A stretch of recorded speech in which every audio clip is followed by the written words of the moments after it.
Hello friends, today we're gonna study pronoun.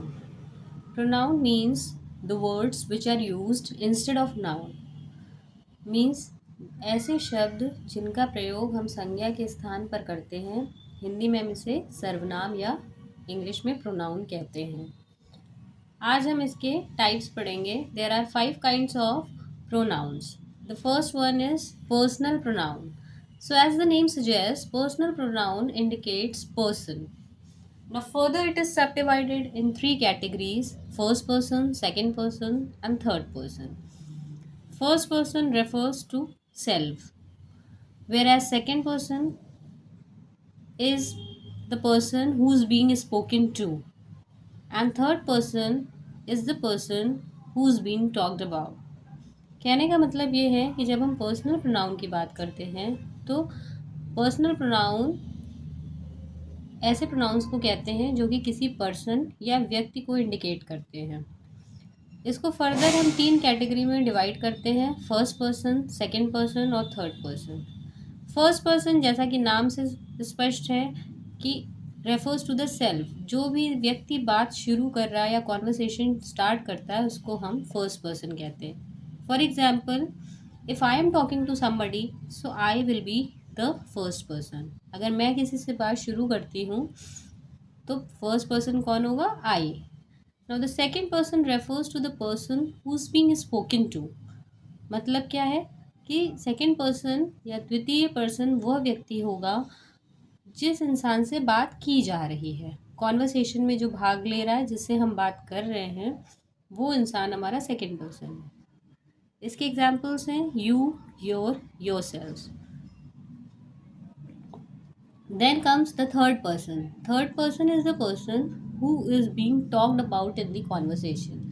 For example, अगर मैं आपसे बात कर रही हूँ और किसी थर्ड पर्सन के बारे में बात कर रही हूँ, किसी तीसरे व्यक्ति के बारे में बात कर रही हूँ, तो वो पर्सन हमारा थर्ड पर्सन कहलाएगा. इसके लिए जो प्रोनाउंस यूज़ होते हैं they are he, she, it, they. Right. Now comes to the second kind of pronoun, which is demonstrative pronoun. So demonstrative pronouns are the pronouns used to point object. Means whenever we use pronoun to point something, then those types of pronouns comes under the category of demonstrative pronoun. For example, this, that, these, those.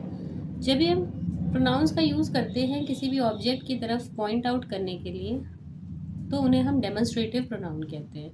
इसके उदाहरण है this, that, these, those.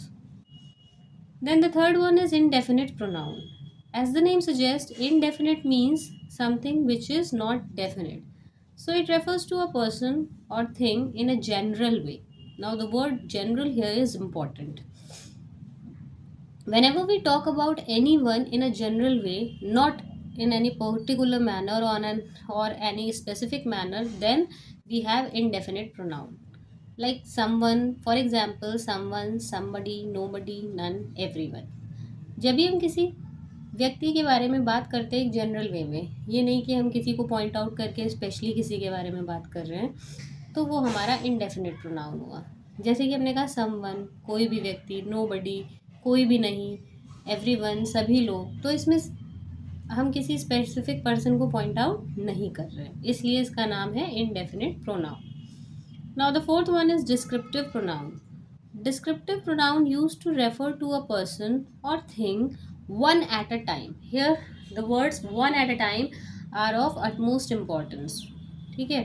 जब भी हम किसी भी person को या किसी चीज़ को रेफ़र कर रहे होते हैं और एक बार में एक ही बात हो रही होती है, तो वहाँ पर हमारा डिस्क्रिप्टिव प्रोनाउन है. फॉर एग्जाम्पल, इफ़ आई से ईच वन ऑफ यू, मतलब तुम दोनों में से दोनों ही अलग अलग, तब हम ईच का प्रयोग करते हैं. ईदर और, या तो ऐसा कार्य होगा या फिर वैसा होगा, दोनों में से एक होगा. नीदर नॉर, ना तो ये होगा ना तो वो होगा. ठीक. तो यहाँ पर इस तरह के प्रोनाउंस को हम डिस्क्रिप्टिव प्रोनाउन कहते हैं. The last one is relative pronoun. As the name suggest, relative pronoun brings out relations. They are used to join two statements and followed by a noun. ठीक है. तो रिलेटिव प्रोनाउन का क्या काम है कि दो स्टेटमेंट के बीच में रिलेशन क्रिएट करते हैं। दो स्टेटमेंट्स या दो सेंटेंसेस को ये जॉइन करेंगे, जोड़ेंगे, और इनके बाद में जो कंडीशन है वो क्या है, नाउन आना इम्पॉर्टेंट है। एग्जाम्पल है who, whose, whom.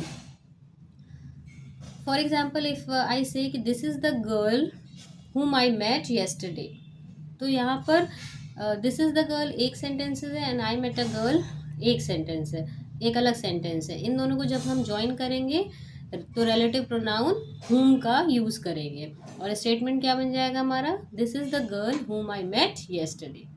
Thank you friends. Please like, subscribe and press bell icon.